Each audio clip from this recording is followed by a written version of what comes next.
এই হচ্ছে আমাদের ঢাকা ওয়াসার লাইনের পানির অবস্থা। মানে আমি কিছুক্ষণ আগে 10-15 মিনিট আগে এই পানিটা বালতিতে ধরে রেখেছিলাম। তো 10-15 মিনিট পর যখন আমি এটা চেক করি, তখন দেখি যে এই এই জিনিসগুলা, এই যে ময়লাগুলা, জীবাণুগুলা, মানে এটা দেখার পর কি কারো মানে রুচিতে আসে যে এই পানিটা আমি আমার যে কোনো কাজে বা আমার খাওয়া দাওয়ায় আমি ব্যবহার করি?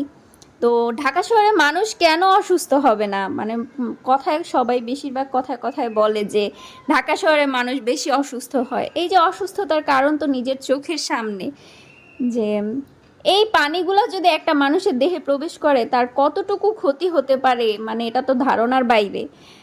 আর আমি মানে নিজের খাওয়ার পানিটা আমরা পিউরিটে ব্যবহার করি, কিন্তু পিউরিটে কি সম্পূর্ণ এই পানিটাকে মানে পরিষ্কার করতে পারে কিনা এখন নিজের কাছে সন্দেহ লাগছে।